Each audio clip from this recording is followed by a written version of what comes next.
the name of the Father, and of the Son, and the Holy Ghost, amen. Our Father, who art in heaven, hallowed be thy name, thy kingdom come. Thy will be done on earth as it is in heaven. Give us this day our daily bread, and forgive us our trespasses, as we forgive those who trespass against us. And lead us not into temptation, but deliver us from evil. Hail Mary, full of grace, the Lord is with thee. Blessed art thou among women, and blessed is the fruit of thy womb, Jesus. Holy Mary, Mother of God, pray for us sinners, now and at the hour of our death. Amen. Saint Peter, Pray for us. Saint Thomas Aquinas, Pray for us. Saint Ubald, Pray for us. Saint Brendan of Clonfert, Pray for us. Saint Simon Stock, Pray for us. Saint John Nepomucene, Pray for us. and the Father and the Son and the Holy Ghost, amen. It's a big day today. There's lots of cool saints to their feast days. Saint Brendan of Clonfert, Irish saint. He's the one who possibly sailed to Greenland, but then again, maybe didn't. Who knows? E-Doors. The ontological argument. So now the fun begins. Oh, it really doesn't go into any depth of what it could do.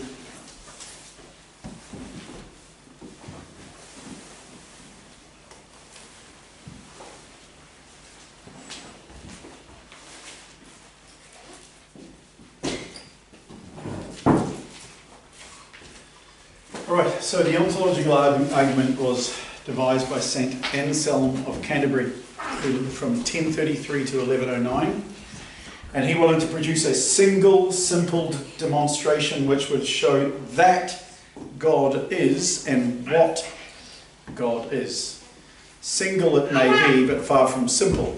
It's perhaps the most controversial proof of the existence of God. Most people who first hear it attempted to dismiss it immediately as an interesting riddle. But distinguished thinkers of every age, including our own, have risen to defend it. For this reason, it's the most intensely philosophical proof for God's existence. Its place of honour is not within popular piety, but rather textbooks and professional journals. It's included here with a minimum of discussion. It's not going to be written, the whole discussion will not be written out, because that's a can of spaghetti in itself. However, we'll look at 4 or 6 points from Anselm's versions of St. Anselm of Canterbury.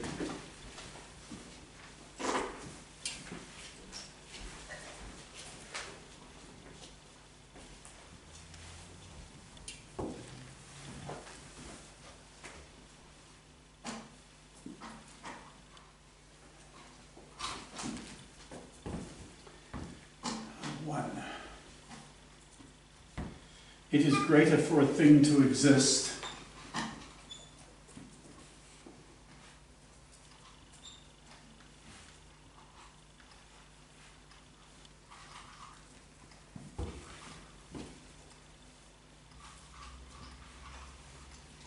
in the mind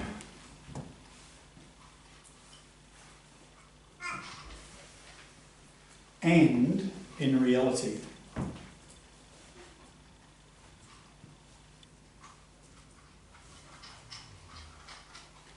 Than in the mind alone.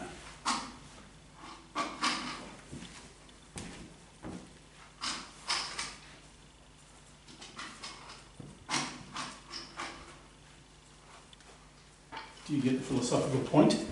You can have an idea of something in your mind.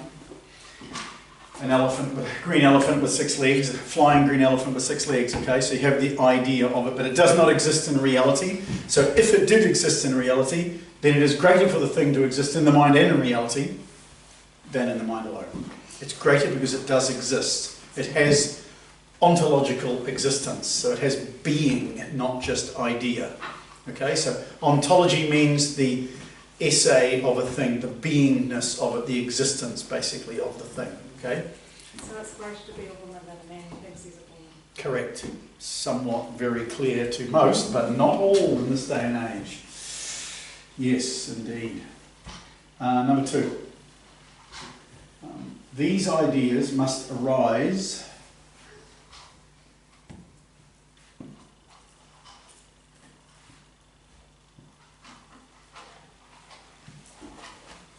from ourselves, obviously,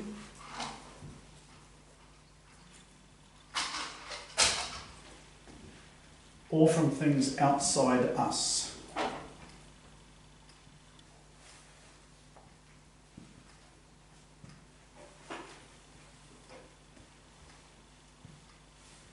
Okay, this is talking about all ideas, the idea of a thing and the actuality of the thing. The ideas of these that we have either come from us, in other words, it comes from within ourselves, or they come from outside of us. The idea has been given, therefore, to us. This is obvious. It needs to be stated, though, in terms of the understanding of the whole argument.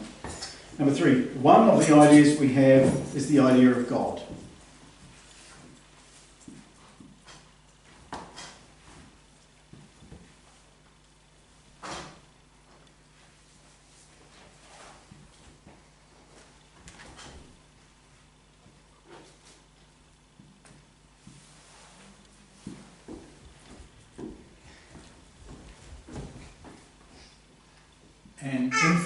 An infinite, all perfect being.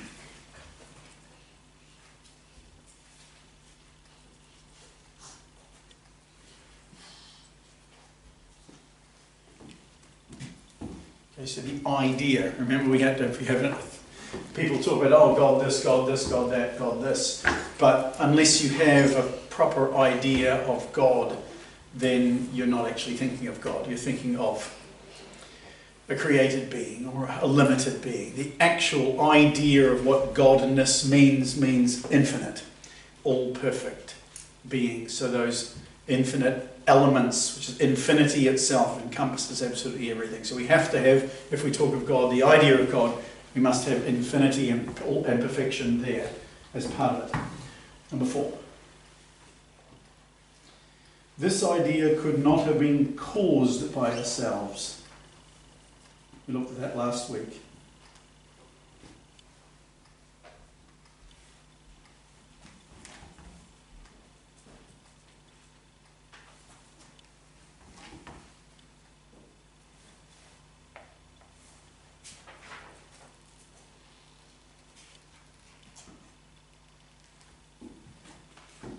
Because we know ourselves to be limited.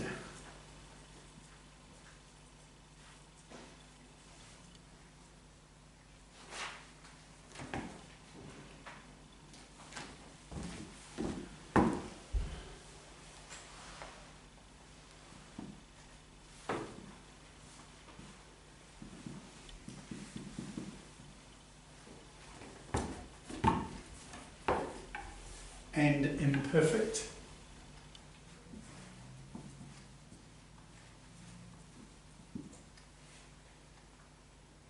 And no effect can be greater than its cause.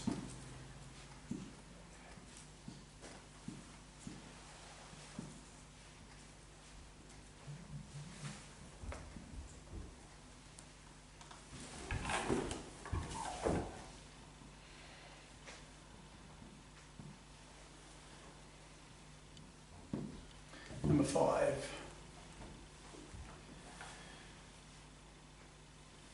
Oh, okay, sorry, that one I've jumped onto the wrong page there. This is from last week. There are one on either page. Oh, sorry about that. I've really made these others right. So that's from last week. Dang. You have to. I was thinking of this. I wrote from last week. It's from last week. So I'm on the wrong page. I got the first one right, and then after that, all of these are from last week. Dear. It's Monday. Normally we'd say that on Friday. All right. Number 2. God, so it is greater for a thing to exist in the mind in reality than in the mind alone. God means,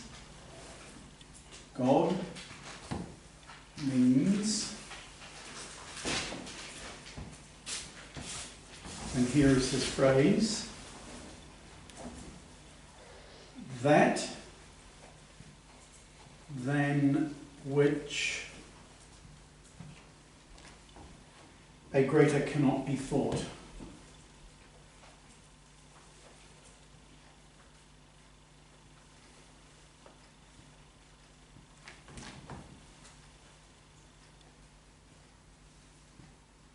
Okay, that's the phrase from Anselm. That than which a greater cannot be thought. And this is where his discussion gets humorous in a certain way, because every time instead of using the word God, he uses that than which a greater cannot be thought. And he puts it throughout all these long sentences of that than which a greater cannot be thought, and then it keeps going on and on. Okay, so number 3. Suppose that God exists in the mind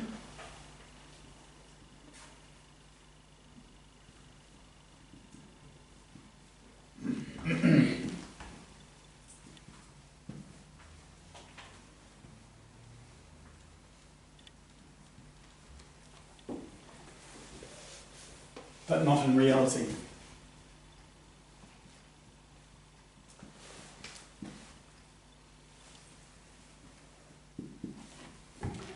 Number 4. Then a greater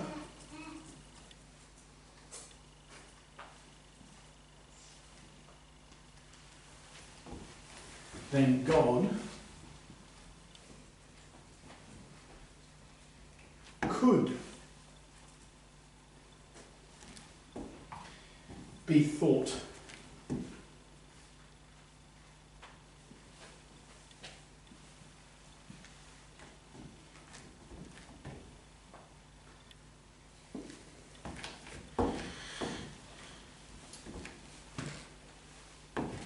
Namely, a being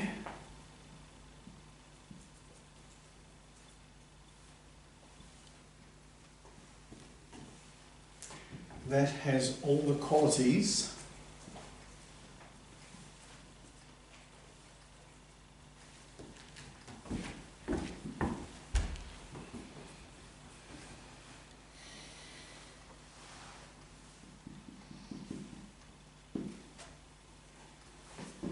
our thought of God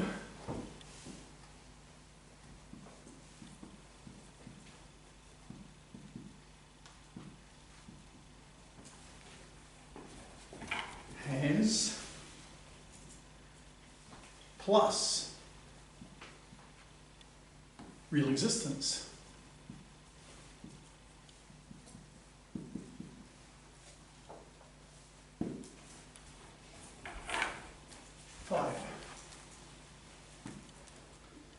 But this is impossible.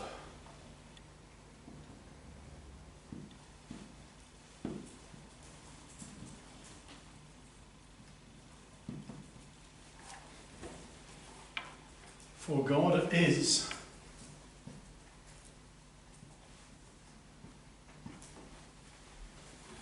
that than which a greater cannot be thought.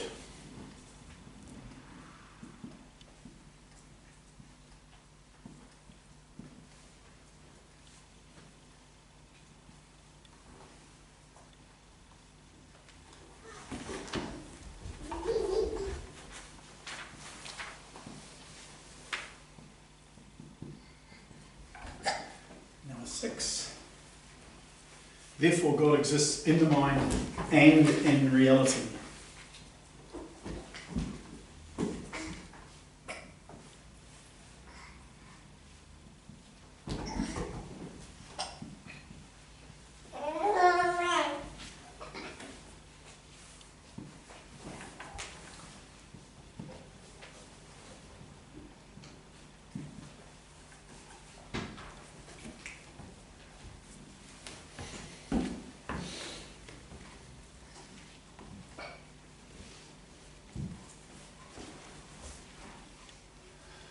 Okay.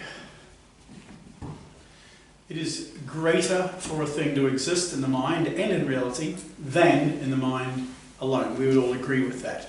Because the idea is not as great as the idea and the thing. Okay? The thing itself has to have an idea about it. It can't just be a thing without an idea of it. So we say the idea and the thing together. The very meaning of God. So the modus operandi for God is that than which a greater cannot be thought. So idea can go as far as idea can go. From our concept of idea, it's still finite, but we can take the greatest of ideas of all time, which would then be we would say that God, that than which a greater cannot be thought, is God. So it's impossible for your thought to get greater. And that is what God is. So you have to be the greatest of all thoughts that have ever existed, and there can't be one greater than that, because that's what God is, because he encompasses all. Number 3, suppose, just suppose, that God exists in the mind, so an idea, but not in reality. Just suppose. Then a greater than God could be thought. So if the idea of God exists in the mind, not in reality, but then we have to realise that then a greater than God could be thought. Because if God only exists possibly in the mind, namely a being that has all the qualities of thought of God, plus it would have a real existence. Therefore, this would be impossible, because God is that than which a greater cannot be thought. So, therefore God exists in the mind and in reality. So it ends up with a lot of blank stares from around the classroom, as you'd well expect. But this is the shorter version of it. It's like the simplified version. It cancelled out the possibility of anything else by a sheer definition. Yes. Yep. But then you also have to take this supposition. Just suppose. We're trying to make a supposition as to whether or not God can exist in the mind but not in reality, which is a question as to whether or not God exists. So you can have an existence without even thinking about it. Yes. Yes, absolutely. But God thinks about himself. Therefore, there has to be an idea of God. If there is existence, there must be an idea of the existence. Because the existence only comes about through that which has the ability to bring about existence. Unless that is existence itself, which is God. Go, Anselm, get there. Alright, so we are going to have a good look at this. We are going to look at 1, 2, 3, probably even 4 questions that have been put with regards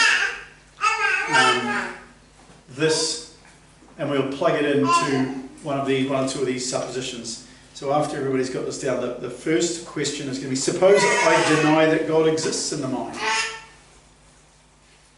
Which is what you're sort of saying there. What if he exists but there's no idea of him? So what if God doesn't exist in the mind? So it is just a possibility anyway. But the answer, I'll write it up just soon. In that case, the argument could not conclude that God exists in the mind and in reality. But no, the denial commits you to the view that there is no concept of God, and very few would wish to go that far. Because if God does not even exist in the mind, then there's not even a concept of God out there, then you're pretty much pre-packing every single human mind in existence, which is impossible to do. Because the concept exists, the fact that we have it, the concept exists, the fact that you or any single person has a concept of God, therefore it exists in the mind. Even as we're denying it, we're denying what? Something that doesn't exist in God. Yeah, but it's utterly subjective in the end. It doesn't follow any rationality. It's just a theory, therefore. Anyway, let's look at question 2. So, you good? You good? Good. Good. May, you taking that down? You good, are you? Right, question 2. Okay, I'll put the question up.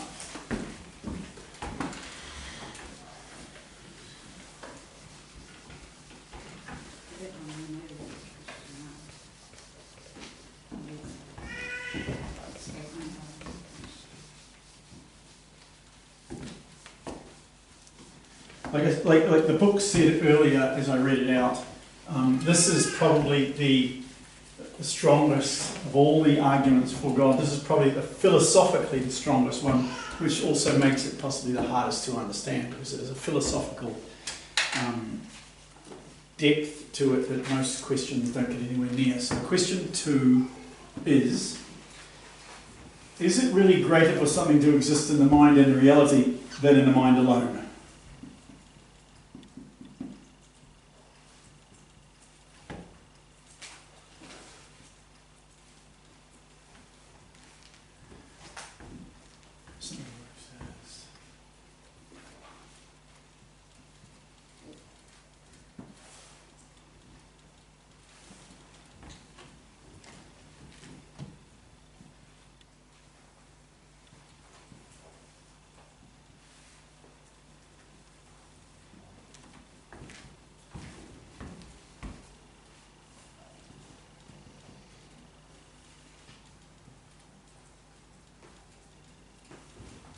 Okay, so the answer is the first premise of this argument is often misunderstood.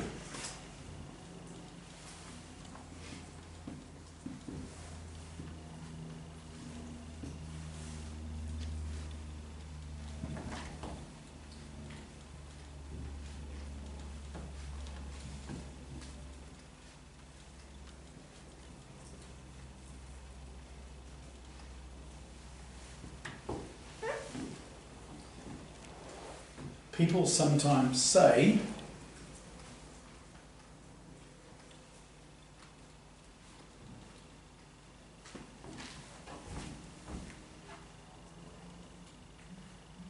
isn't an imaginary disease better?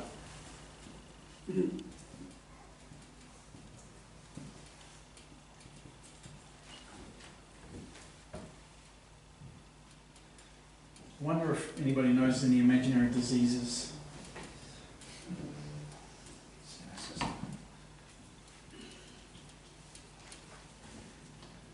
And in the sense greater,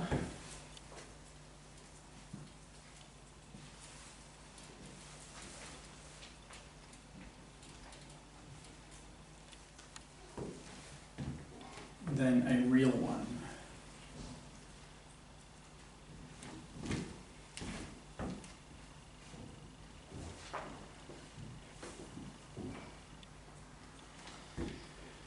Well, it certainly is better.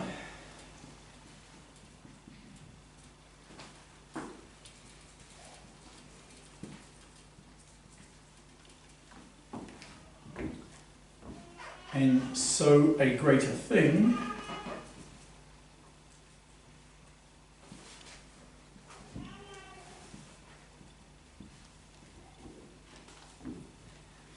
for you that the disease is not real.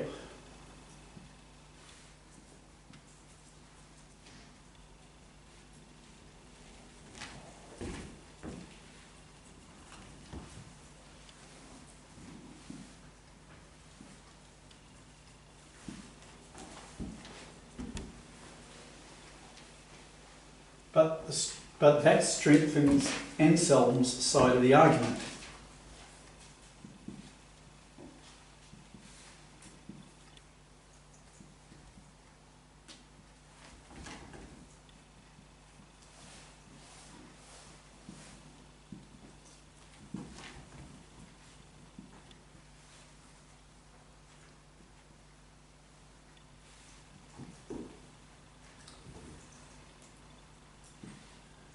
Real bacteria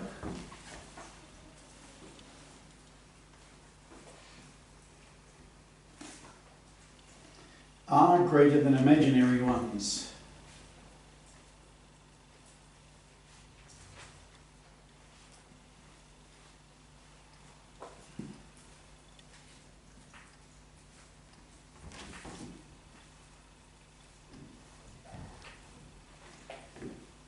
Just because they have something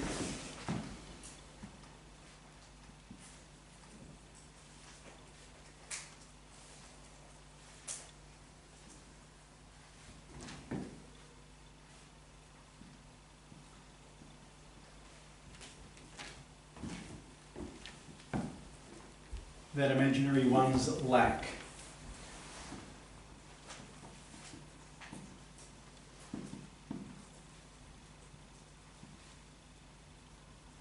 Namely, existence or real being.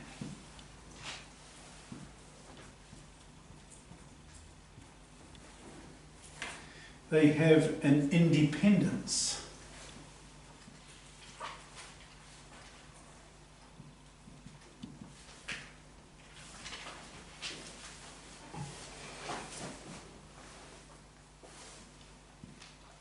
And therefore,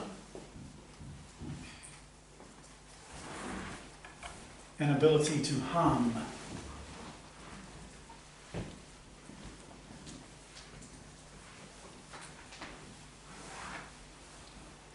That nothing can have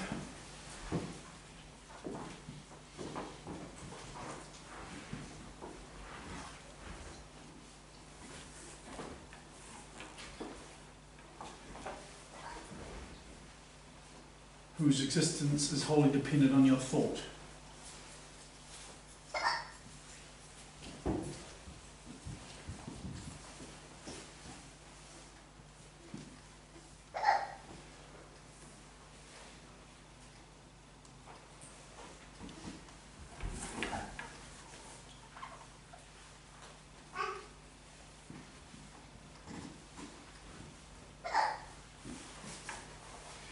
It is this greater level of independence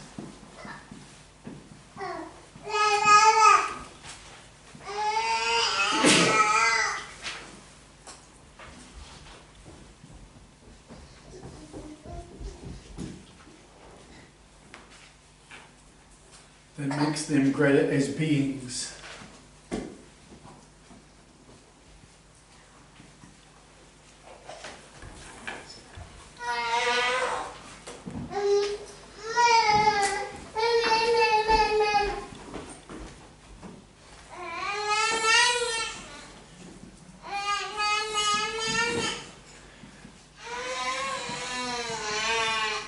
And that line of thinking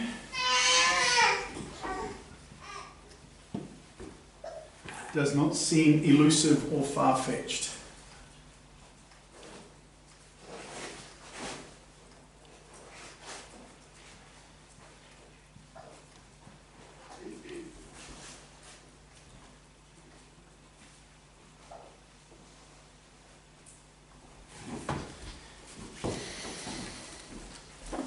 So it comes back to the idea of being, the being of the thing. The existence of it makes it therefore greater, and that includes the idea of God and the idea and the actual existence of God as opposed to just the idea. So this is a major part of this ontological argument. Ontology meaning the essay, the being, the whatness, the existence of a thing.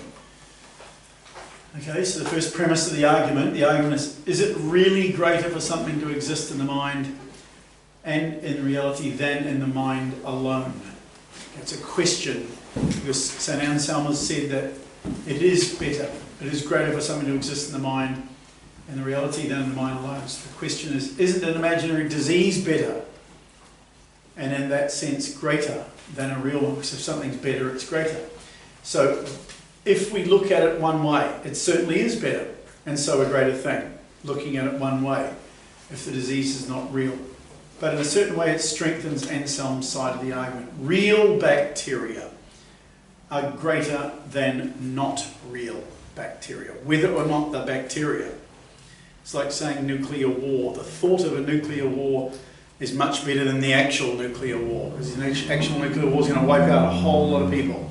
Therefore, the thought of it is greater because it will not have the consequences of the actual nuclear war. But that is only the one side of which you are looking at it. The reality of the existence of the materials that make up a nuclear war, because they exist.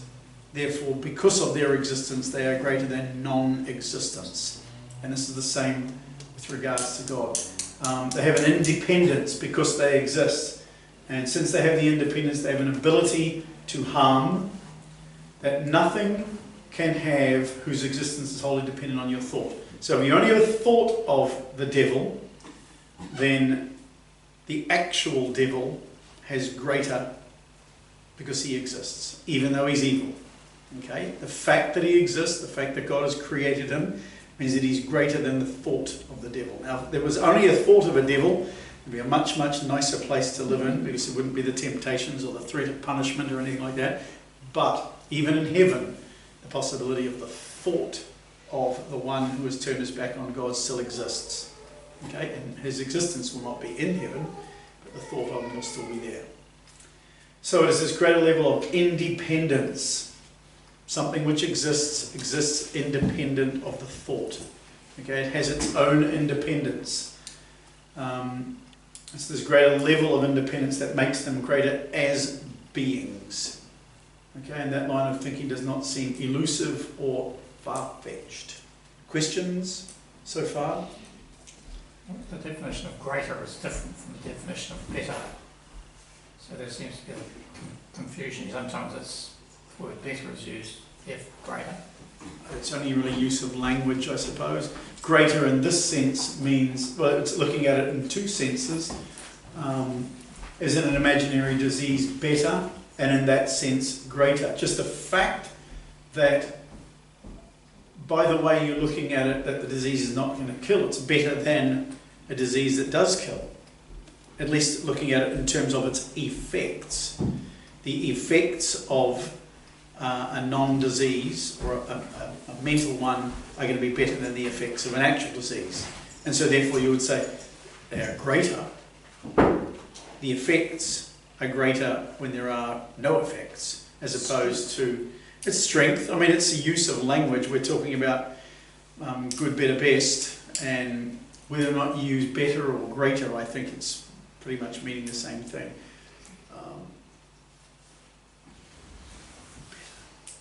It's a greater thing. Greater is also like a logical term. So, like if you talk about formal logic, greater is a formal term, Yes. like especially mathematically. Yes.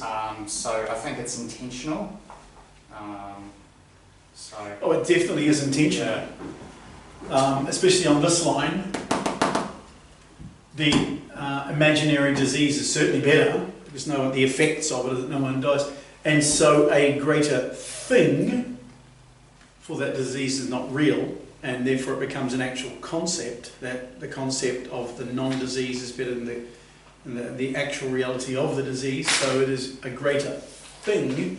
But again, it's only in which way you are looking at the argument, through which mode you're looking for the argument, through its effects, through its... But, I mean, at the end of the day, St. Anselm comes back to the point that the way in which we need to look at something and the way in which we will draw the greatest knowledge from something is in its being. And so this is why the argument from ontology is what the whole thing is about. The fact that it exists makes it better. The fact that it exists makes it, therefore, as a consequence, even its effects, they must be greater because it exists. I think when you say consequences, because from the sinner's point of view, it'd be like someone who says that God does not exist. It certainly is better that God doesn't exist, or it's far worse for you if God does exist. Well, yeah, you'd say a sinner in hell, because a sinner on the earth still has the capability that it doesn't really matter whether or not God does exist or doesn't exist. You still have the opportunity to be infinitely rewarded. So yeah, I guess you're playing with that according to where you're looking at it from. It's He's looking at it just from this case of its being. Something which lacks being is less than something which has being. The only being that exists, or the only type of existence this one has, is only in the mind. Therefore, it's a concept. Whereas the being which is real is greater than the concept. And that was his question. Is it really greater for something to exist as a concept and reality than as a concept alone? And in this case, the answer is no. Is it really great? The answer is yes, sorry. And in the mind alone. All right, we're going to go to question 3. I've got another one here. Mm-hmm. If St. Anselm was going to prove the existence of God, in what respect can he give a definition of God as being that than which a greater cannot be thought, if God has not yet been proven to exist? He's made a statement there which presupposes God does exist. Yeah. In that definition. Yeah. So he's defined God before he's proven that God exists. No, but don't forget, his point here is not to make an absolute proof for God's existence. It's to make a philosophical absolute, that providing we are thinking that we exist, and providing that we have an ability to think about thing, then the definition of God must be because we are able to think. We are able to think, and therefore we can consider things which exist, things which do not exist. We consider concepts as well. So he's basing, your starting point is the fact that you're existing already and you're thinking. But in your question there, it's almost as if the concept needs to base itself on something before it goes onto a proof of God. But the fact that you can think and rationalize means that you exist. Okay. It's not absolute. At point number 6, therefore God exists in mind and reality. So he's made a conclusion based on the definition of God. Yeah. Who made And that definition of God requires what in order to make the definition?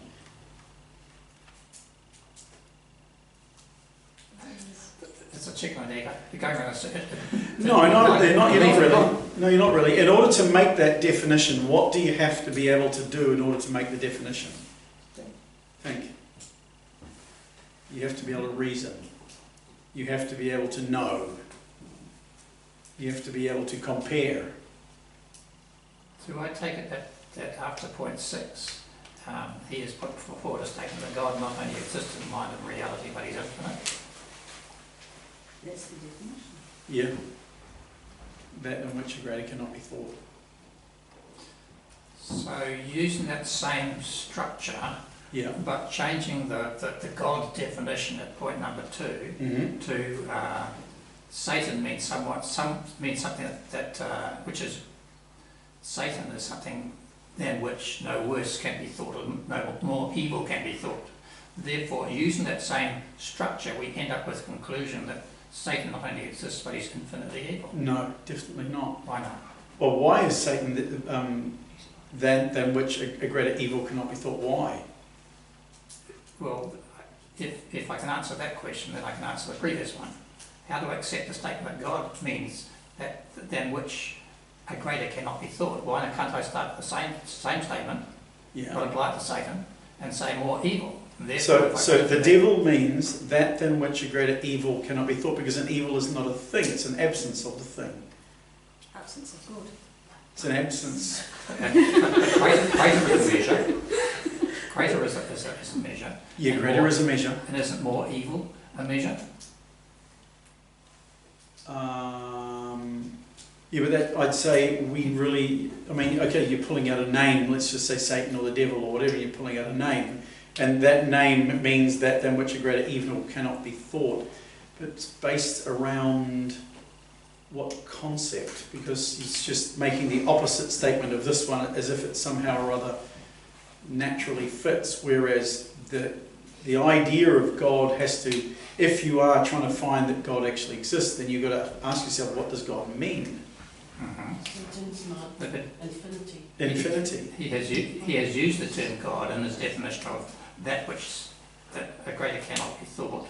But he's put in the word God there. I put in the word Satan in the same. Well, okay, yeah, okay. Something, and it will turn out to be God. Okay. Then like goes something, and the reverse. Yeah, but I mean, don't forget, this is a summary of Anselm's words. I'm not exactly sure that Anselm's writing God means, but his definition of it all is that than which a greater cannot exist. He doesn't put God at the beginning of the statement. He's talking about that than which a greater cannot exist. In order to simplify it for terms of Apologetics 101, I think the author here has put the word God at the front. But the concept... I find a fault with that. Do you find the fault with the word God or the concept of that than which a greater cannot exist? But putting the word God in there Right, okay. presupposes an existence, which I have to try and... Okay, so my guess is that that's been put in by the author here. Something... In order to help people to try and find their way through what is otherwise a very, very long and very, very difficult statement, which is something like 250 words long, without a full stop in the middle of it, constantly using the phrase that than which a greater cannot be thought, that than which a greater cannot be thought, that than which a greater cannot be thought. Now I ended up, when I was doing the philosophy class, I would keep writing that than which a greater cannot be thought. And I was almost doing this. So when I was writing it out, I was just doing T-T, so I could actually avoid writing 15 times, that which a greater cannot be thought. Because the whole thing of his coming to his conclusion, he doesn't use the word God in there until he summarizes his whole of his analytical approach to work out that than which a greater cannot be thought is God. But yeah, I think he's just put that in there. Yes, he started with a conclusion, which is not a good theory, not a good method. Well, it's a means to an end, I think, in a book in which you're working on Apologetics 101. Does that satisfy your Yes, I just your qualm? I put X rather than God there in that second segment. Something. Yeah, true. Then Yeah, we come to conclusion. yeah, true. You could put X. X. In fact, in one of the ones here, in one of his definitions down here, they actually do use that. He uses X, W's X and Y's, or W and X. I'll give you an example of it. Definitions: maximal excellence, to have omnipotence, omniscience, and moral perfection in some world. Maximal greatness, to have maximal excellence in every possible world. 1. There is a possible world, W, in which there is a being, X, with maximal greatness. But X is maximally great only if X has maximal excellence in every possible world. Therefore, X is maximally great only if X has omnipotence, omniscience, and moral perfection in every possible world. In W, the proposition, there is no omnipotent, omniscient, morally perfect being would be impossible, that is necessarily false. But what is impossible does not vary from world to world. Therefore, the proposition, there is no omnipotent, omniscient, morally perfect being is necessarily false in the actual world too. Therefore, there actually exists in this world and must exist in every possible world an omnipotent, omniscient, morally perfect being. He doesn't start off from, he's using X's and Y's. That's correct. To just satisfy your, Yes. still your thoughts with that one. There's a lot of fun. All right, let's go on to question 3.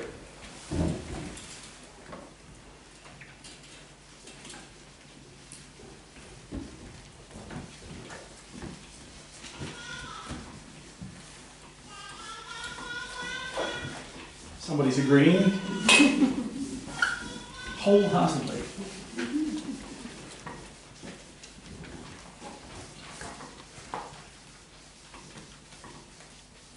Somebody is saying, I exist, therefore I am good. But that begs the question as to what goodness means in many different cases. The goodness could be behavioural, or the goodness could be far better through the existence of yahooing baby in the next room is good because baby exists. Question 3. But is real being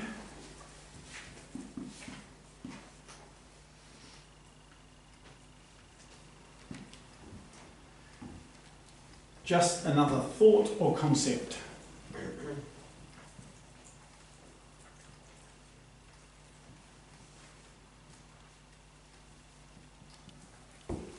Or concept.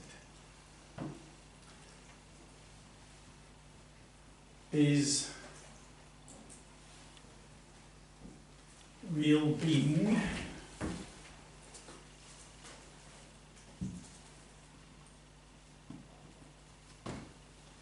just one more concept or characteristic?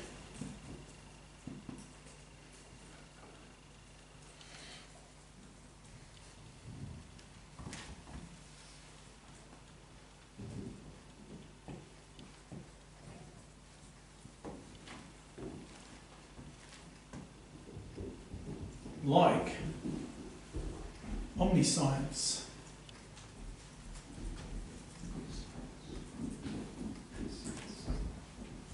or omnipotence.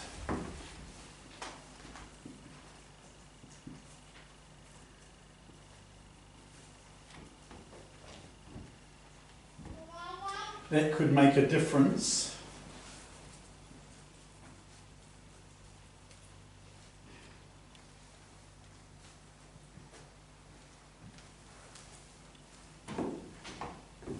to to the kind of being God is.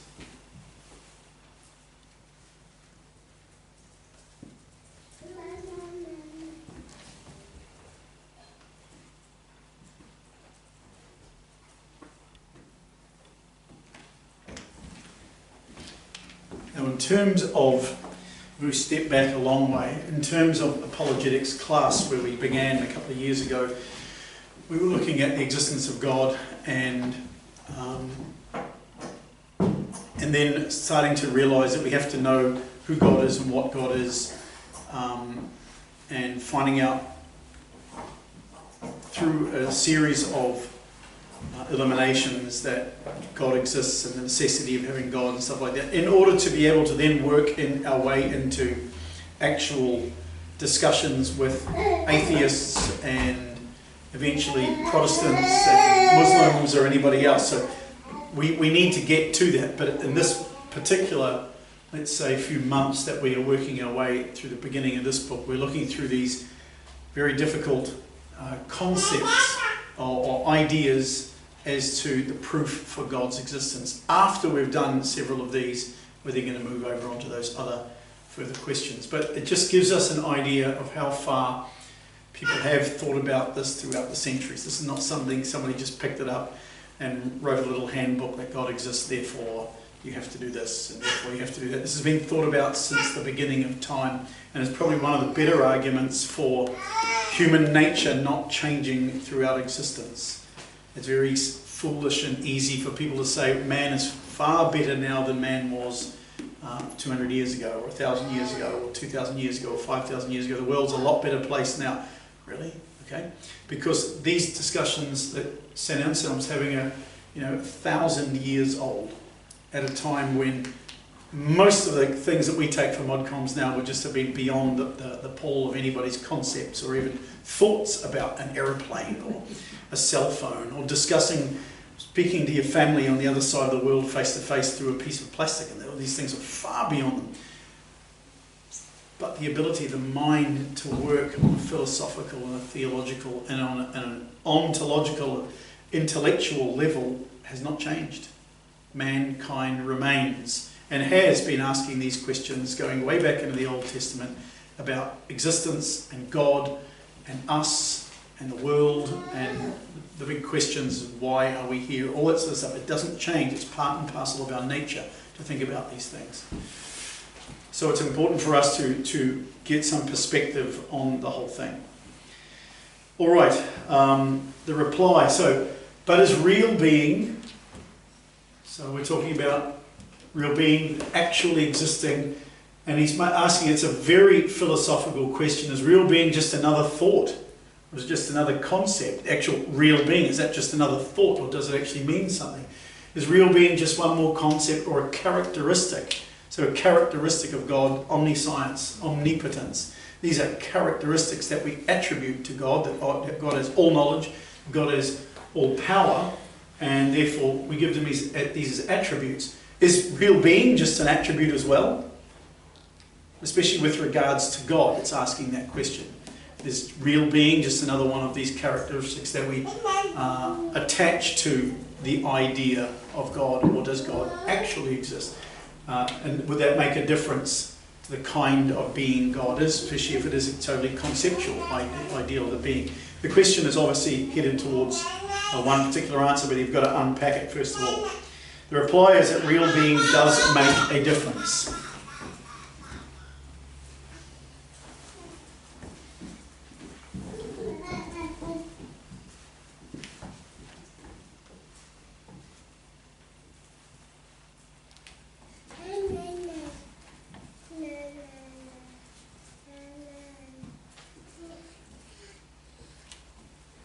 The question is,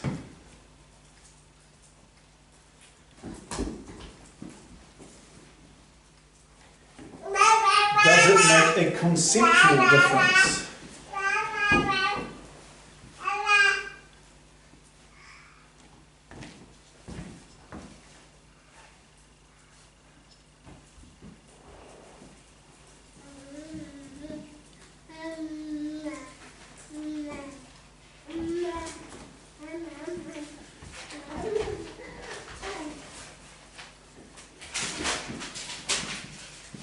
critics say that just because real being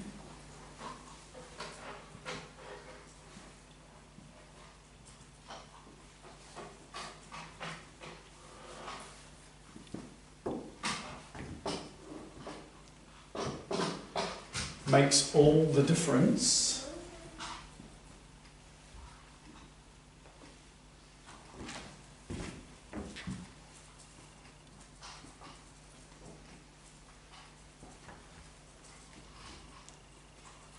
it cannot be one more quality among others.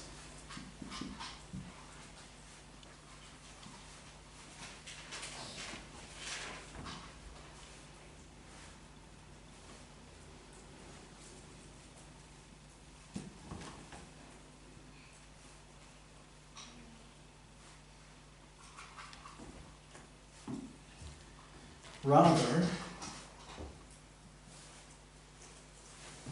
it is the condition of there being something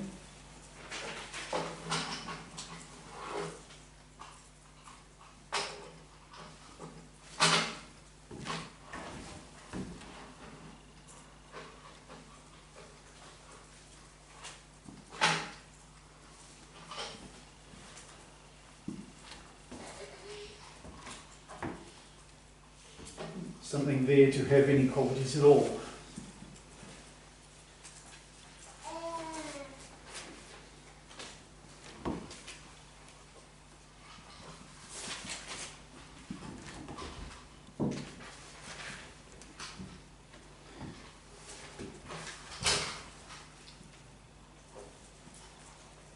When the proof says that God is the greatest being,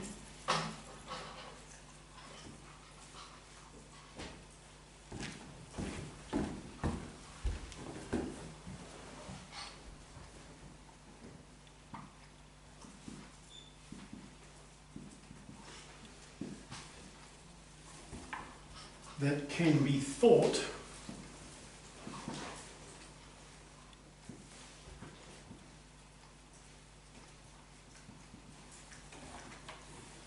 it means that there are various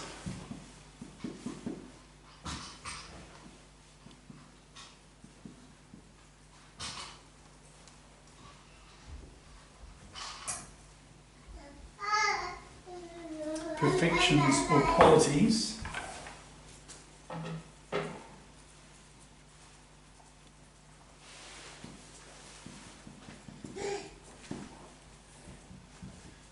that God has to a degree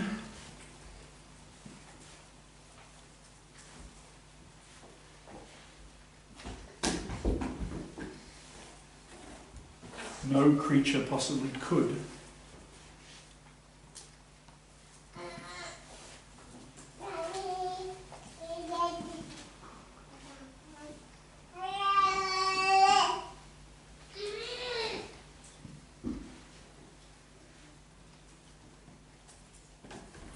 Qualities that are supremely admirable.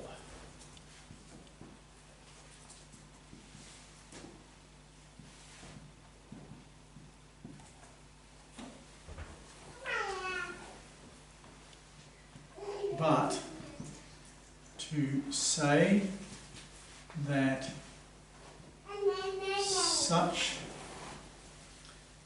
a being exists is to say that there really is something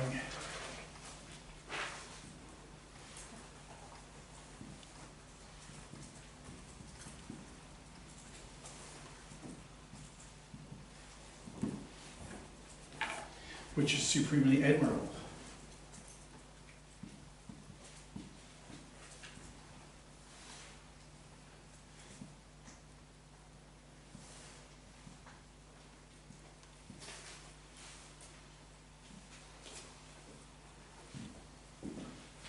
And that is not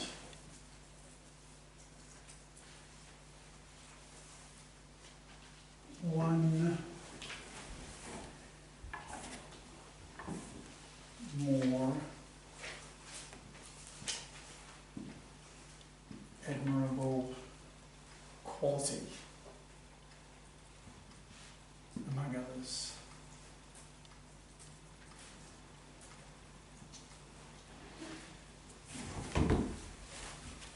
There's a little bit more after this.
There is another take on it, on the actual ontological argument of Anselm, which is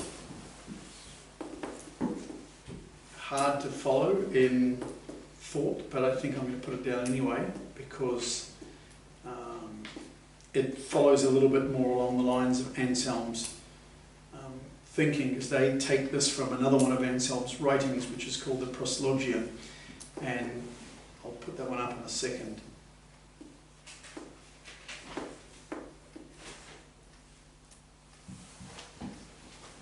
There must be two philosophers who put up this way of looking at things. When somebody look up the names Charles Hartshorne and Norman Malcolm.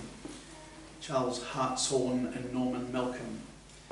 They developed a version of Anselm's ontological argument, and they find this version implicitly contained in the 3rd chapter of Anselm's writing on the Proslogia. And I'll put it up, it's only 5 points, there's a couple of other A, B's and C's within there. Father?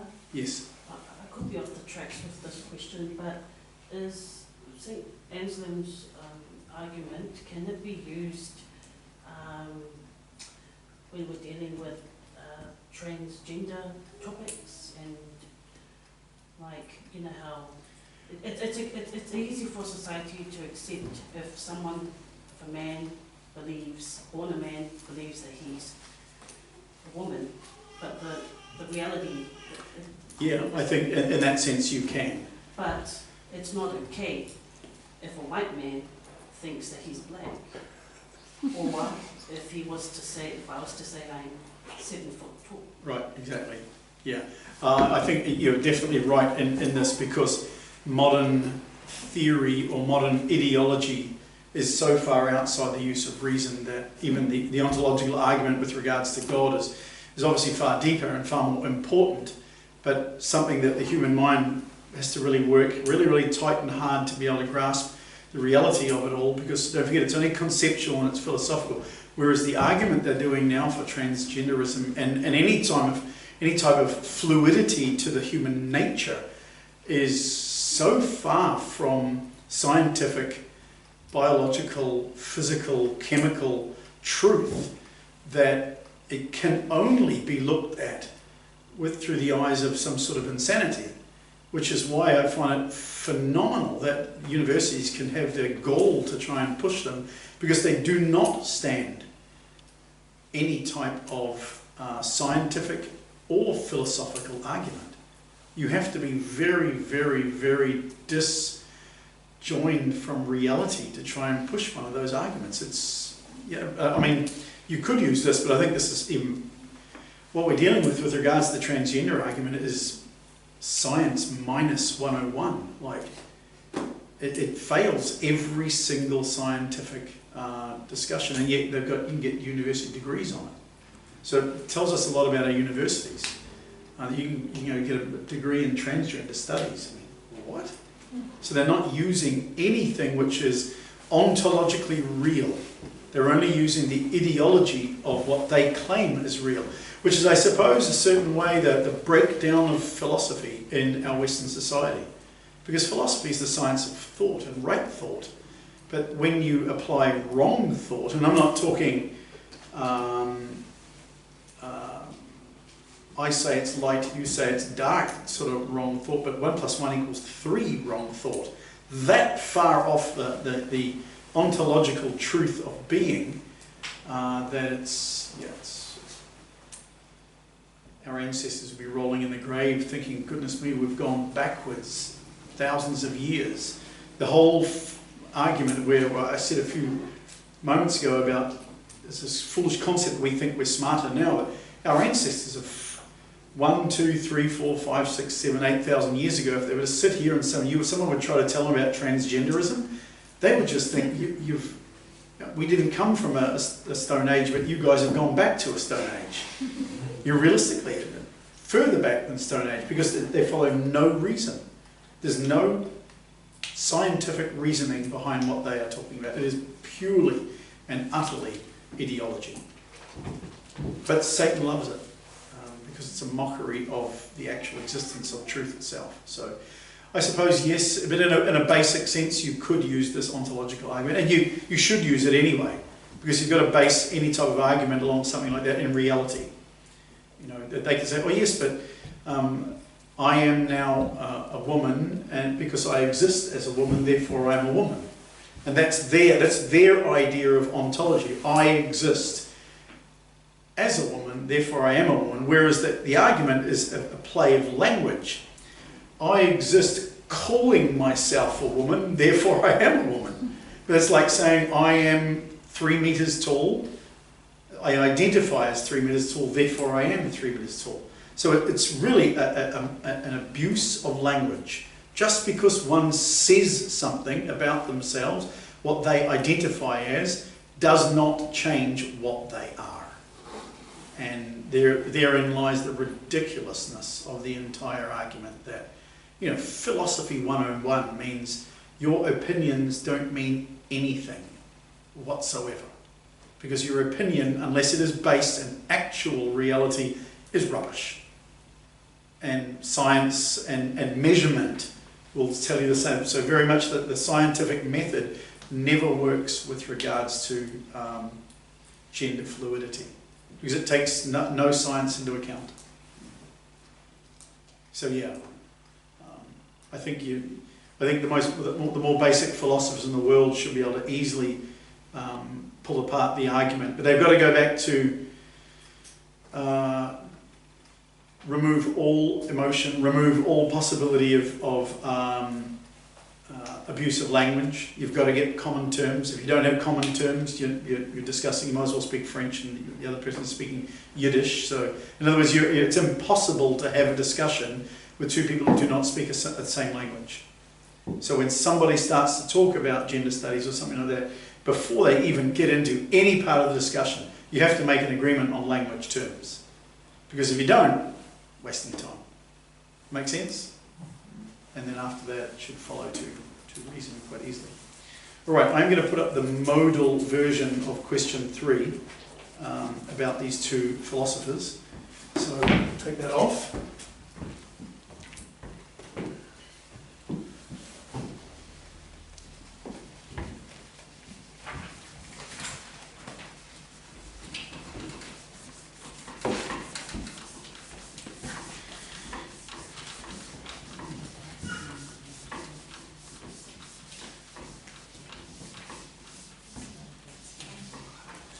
Let's say that this modal version, Terry, this one's for you. Thanks. Right. Here we go. Number one. The expression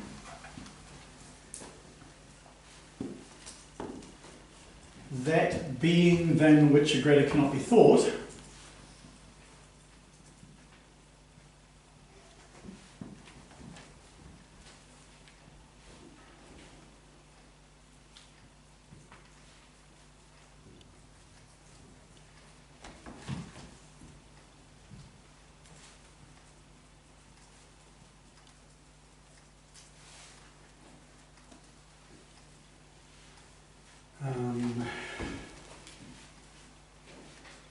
and we're going to call this, I don't know why they call it that, but I'll probably find out one of these days. I'm going to call it greater GCB for short, not my TT. Right, the GCB for short expresses a consistent concept. Okay, number two. GCB cannot be thought of as, and there are an A, B, and C here. A, necessarily non-existent.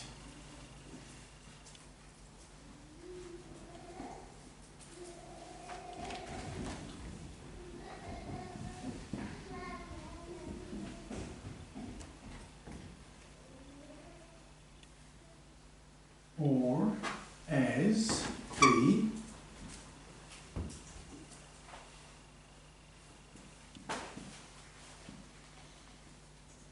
contingently existing.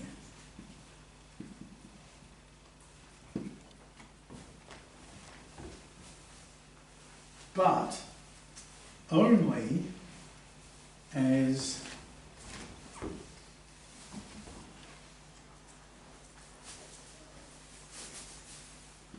necessarily existing.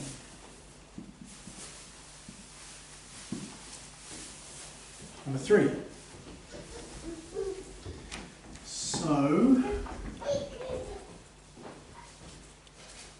GCB can only be thought of as the kind of being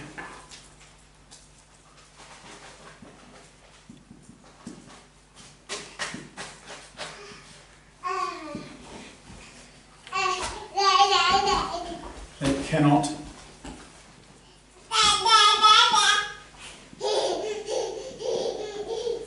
not exist.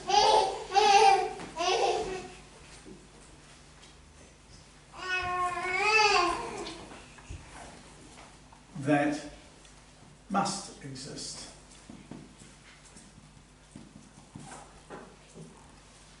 Four, but what must be so is so.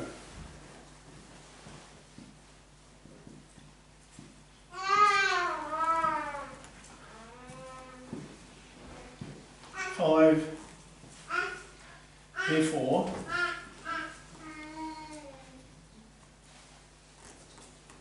GCB, i.e. God, exists.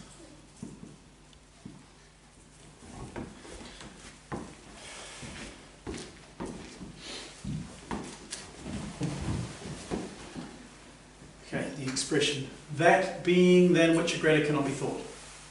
GCB for short. Expresses a consistent concept.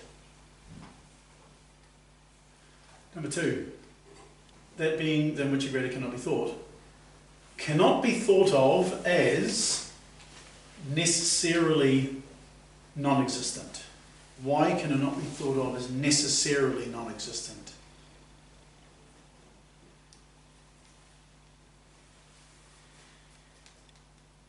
Or as contingently existing. Why A and B? Why cannot we think of GCB as either A or B? We're already thinking about it. Suggests nothingness. Yeah. So if it's necessarily non-existent, would be a great limitation on the concept itself. You would be therefore changing entirely the concept. Nothing's necessarily non-existent, is it? Um, Except cats. I tend to agree with that one, yeah.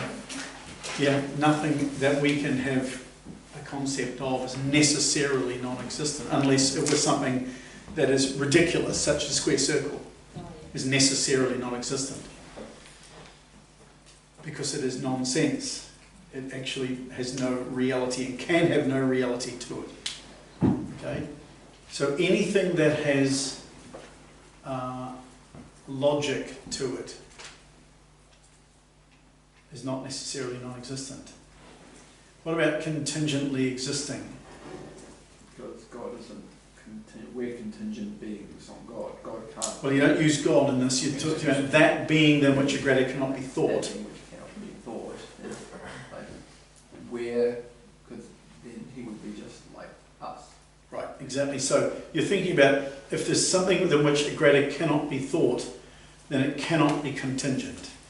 The whole definition itself means that there's no contingency in it. It can't have its, otherwise there would be something greater than it. You can think of something greater if it's contingent. So A and B are necessarily cut out of this. So we must think of that being than which a greater cannot be thought as necessarily existing. Because even though it's a concept, and we're looking at it only as a concept, the philosophical concept, that than which a greater cannot be thought necessarily exists.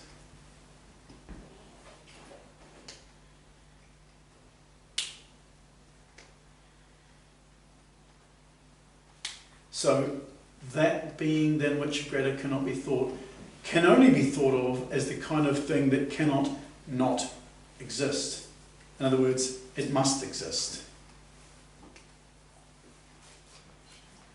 Are they taking a great leap just from the concept to the existence of it? You could argue that. But they've looked at the other possibilities, necessarily non-existent and contingently existing, but neither of them fit into that phrase. I think this is the whole thing that when I read that first part about it, that people looked at it as some sort of medieval riddle, but it's actually far more challenging in the wording of what it says than what it originally can be taken to be. I mean, it's clumsy, that being than which a greater cannot be thought. But there's so much in there that pretty much it has to exist, because if our minds have this capability through the use of reason and logic, intellect, if we can form a concept of that being than which a greater cannot be thought, we can do that. It comes from a mind that has reason. The existence of it is necessarily existing. At least this is where Anselm was pointing towards. But what must be so is so, therefore God exists. Okay, 1:15, we'll just plug on to the end, I suppose. He has more.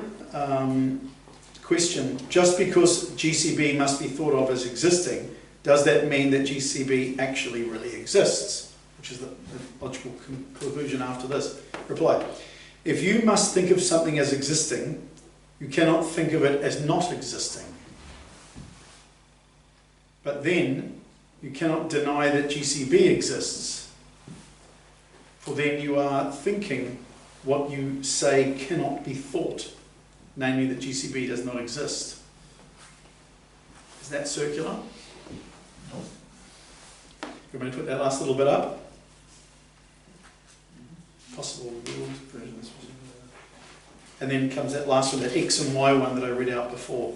I'll do both of those. I'll just read the bit that I just read out now, I'll write it up, and then I'll put that X and Y one that I read out to you before about the possible world and a being with maximal greatness. And we'll conclude with that, because it all goes around this whole argument of ontology, ontological existence. So, do I have enough room at the bottom here? Yes, I have.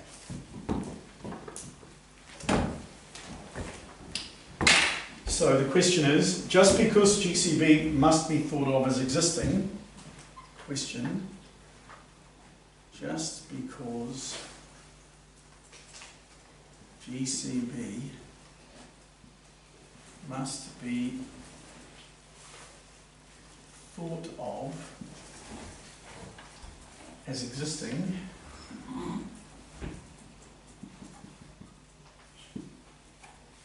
does that mean that GCB really exists?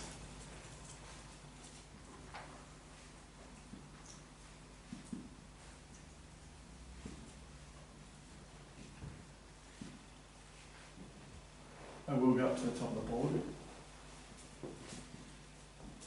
So there's the question. Just because GCB must be thought of as existing, necessarily existing, as existing, thought of as, does that mean that GCB really exists? So I'm going to put the answer up here.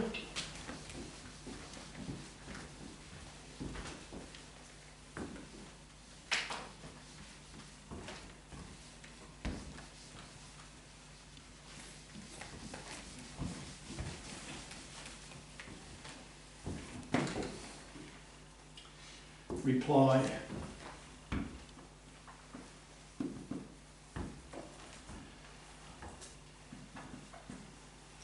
If you must think of something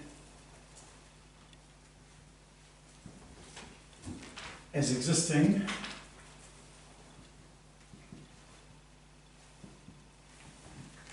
you cannot think of it as not existing.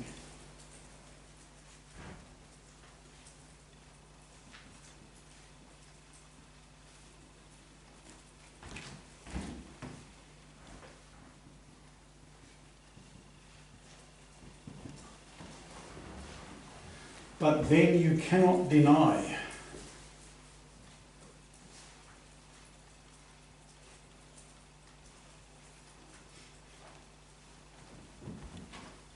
that GCB exists.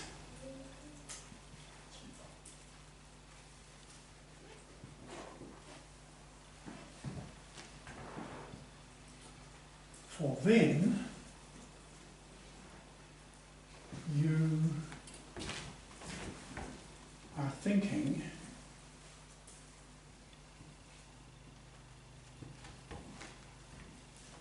what you say cannot be thought.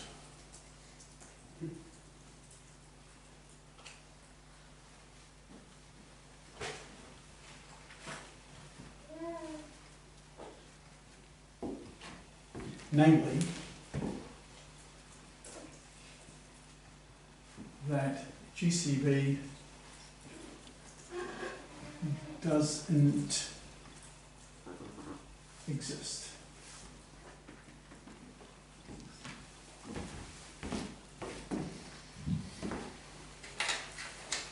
Just because GCB must be thought of as existing, does that mean that GCB really exists? If you must think of something as existing, you cannot think of it as not existing. But then you cannot deny that GCB exists, for then you are thinking what you say cannot be thought, namely that GCB doesn't exist.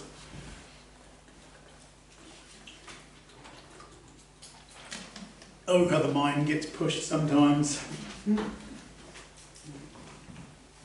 Now there's one last version of the ontological argument. We've got a great deal by Elvin Plantinga, and that's the one that I read out to you, this X and Y one, so we're going to put that one down now. It's philosophers' ways of looking at the ontological argument. Apparently he wrote a very great, a long treatise on Anselm's argument, based on this idea of maximal excellence and maximal greatness, which comes back to that perfect and great that we were talking about before, I suppose. It's just terminology. If we're talking about good, better, best. We can put that down? Okay.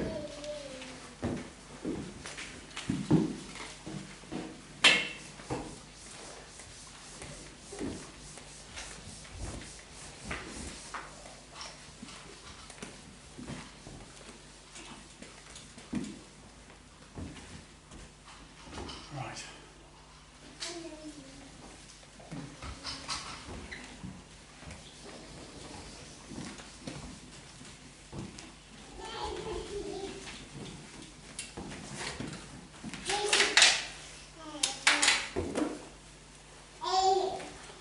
So firstly, a definition.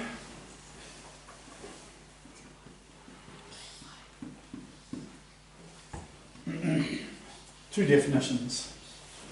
Definitions.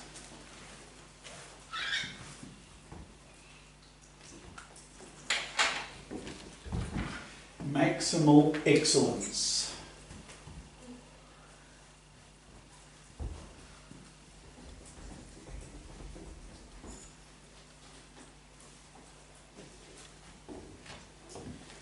To have omnipotence.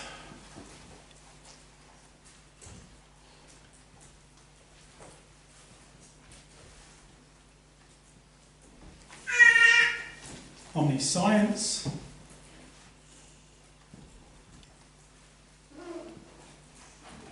And moral perfection.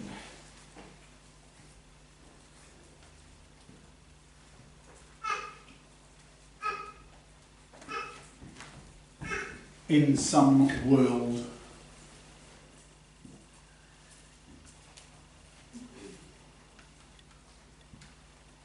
Okay, that's maximal excellence.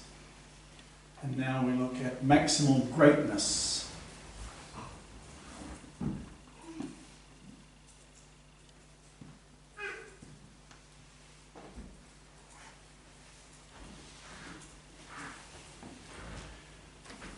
To have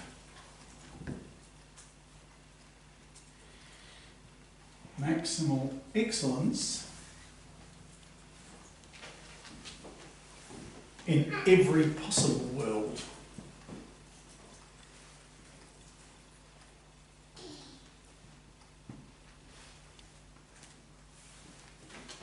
Okay, quickly have a look at those two definitions, so we can clear in our own mind what we're talking about when we use the phrase maximal excellence, and what we're talking about when we're talking about maximal greatness. So that which has maximal excellence is that which has omnipotence, omniscience, and moral perfection in some world. It's excellent within the realm of the world in which it is. There's omnipotence, omniscience, and moral perfection. Maximal greatness is to have maximal excellence in every possible world. So maximal excellence is contained within maximal greatness. Fair enough? Good.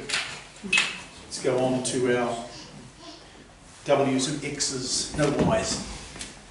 Okay, number one. There is a possible world.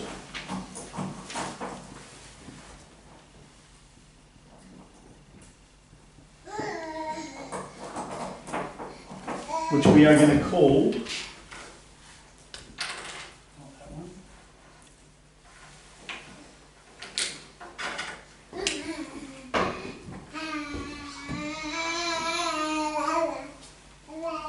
Possible world is W.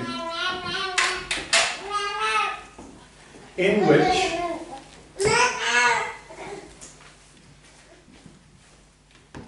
there is a being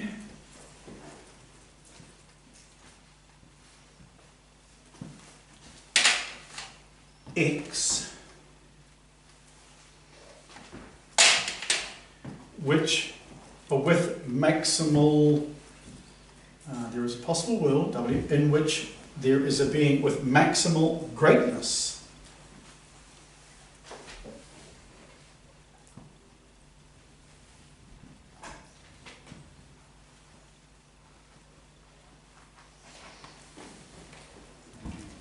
Number 2. But X is maximally great only if X has maximal excellence in every possible world. Make sense?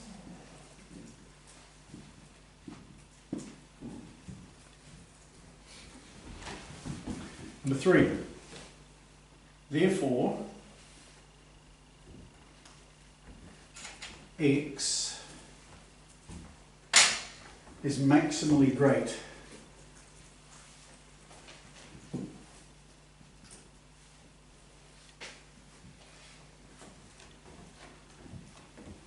only if X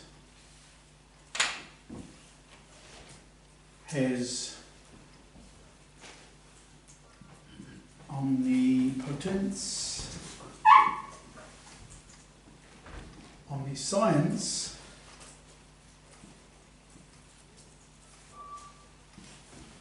and moral perfection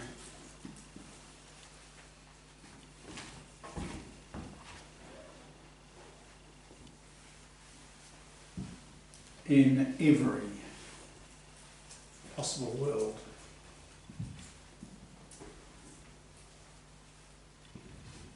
Four.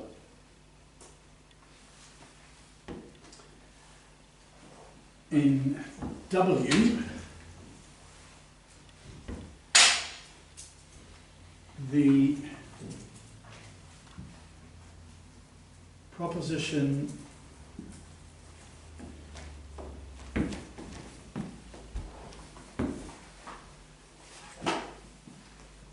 there is no omnipotent,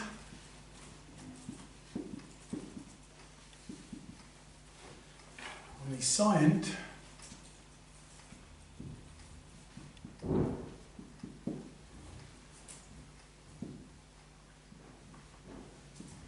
morally perfect being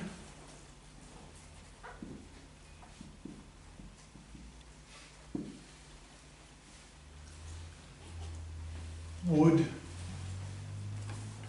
be impossible.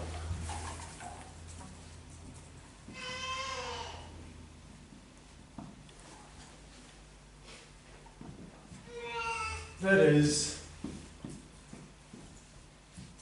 necessarily false. 5. But what is impossible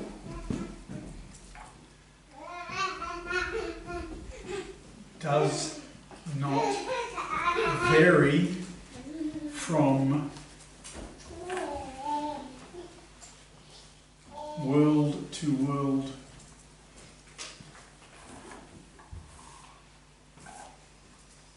Therefore, the proposition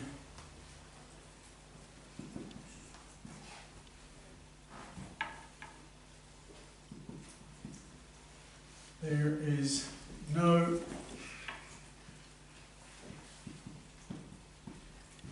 omnipotent,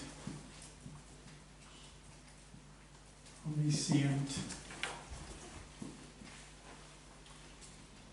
morally perfect being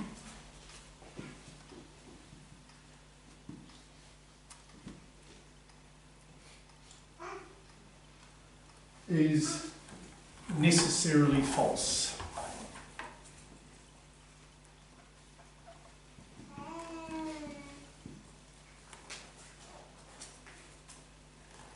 In this actual world too.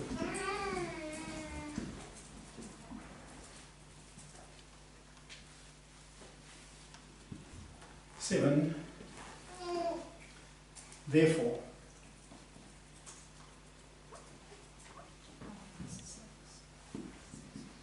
there actually exists in this world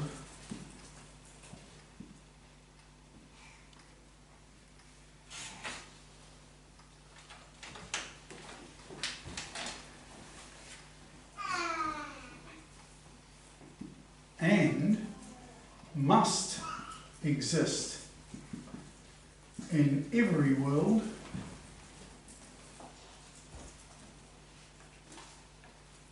in every possible world, I should say,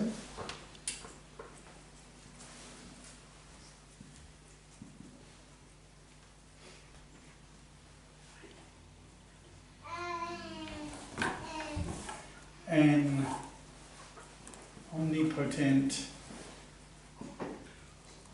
omniscient, morally perfect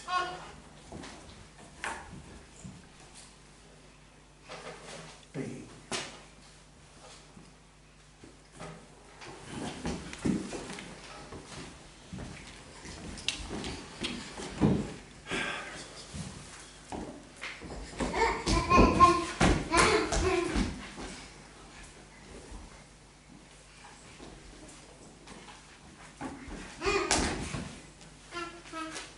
It's a clever way of putting the argument into reality, taking it from concept and then plugging it into reality.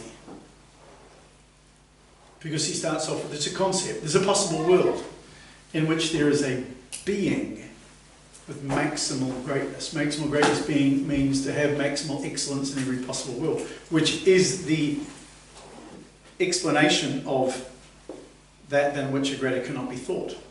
If that than which a greater cannot be thought is something with maximal greatness, something to have maximal excellence in every possible world. You can't think of any greater. So, but X is maximally great only if X has maximal existence in every possible world, of course. Therefore, X is maximally great only if X has omnipotence, omniscience, and moral perfection in every possible world, still in the conceptual.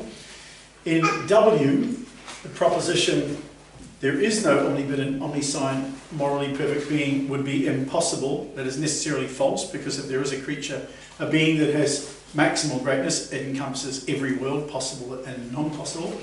But what is impossible does not vary from world to world, because the conceptual world and the real world still have to follow reason and logic, because you can't make up something that doesn't follow reason and logic. You can, but it just doesn't. It's impossible for it to have any actual existence. Number 6, therefore, the proposition there is no omnipotent, omniscient, moral perfect being is necessarily false in this actual world, just as it is in the possible world. Because what is impossible does not vary from world to world. Therefore, there actually exists in this world, and must exist in every possible world, an omnipotent, omniscient, morally perfect being.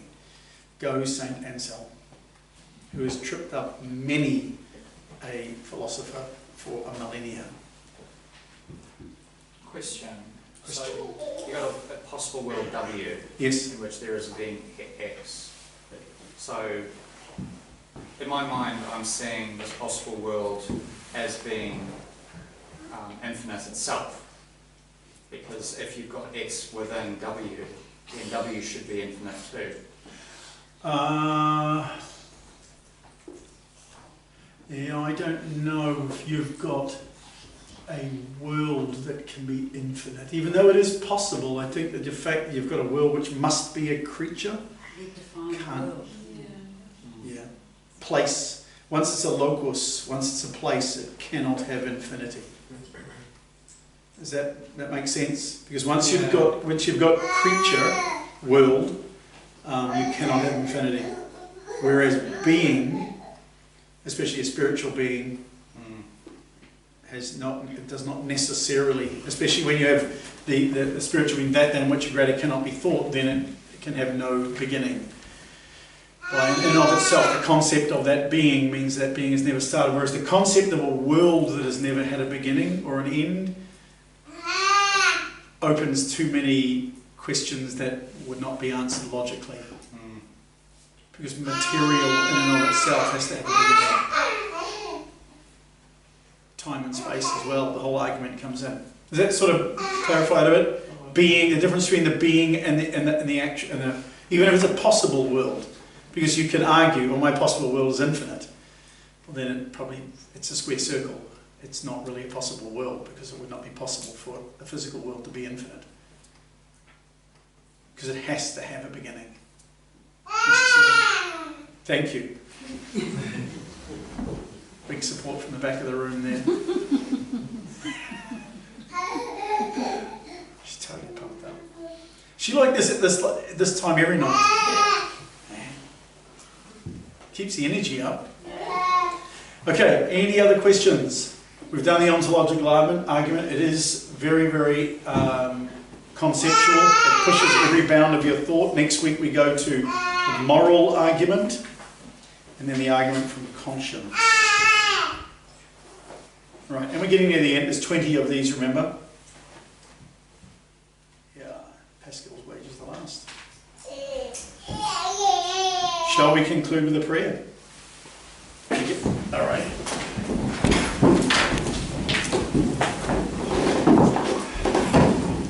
In the name of the Father, and the Son, and the Holy Ghost, amen. Glory be to the Father, and to the Son, and the Holy Ghost. As it was in the beginning, is now, and ever shall be, world without end. Amen. Glory be to the Father, and the Son, and the Holy Ghost. As it was in the beginning, is now, and ever shall be, world without end. Amen. Glory be to the Father, and the Son, and the Holy Ghost. As it was in the beginning, is now, and ever shall be, world without end. Amen. Benedictio Dei omnipotentis Pars et Filii et Spiritus Sancti descendat super vos, mania semper. Amen.